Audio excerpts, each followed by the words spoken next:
შავი ზღვა მხოლოდ ზღვა არ არის რუკაზე. ის ჩვენი ცხოვრების წესის, ტრადიციების და მოგონებების ნაწილია. მაგრამ დღეს ზღვა, რომელიც გვაერთიანებს, საფრთხის ქვეშაა. ქალაქებიდან, სოფლის მეურნეობიდან და მდინარეებიდან ჩამდინარე დამაბინძურებლებისგან.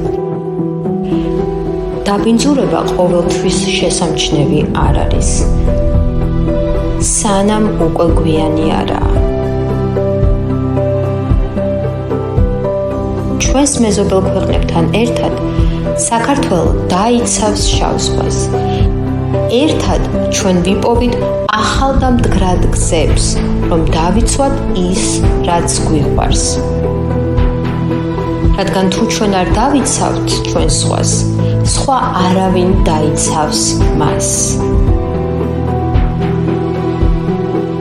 მოდით გავაჯანსაღოთ შავი ზღვა ერთად.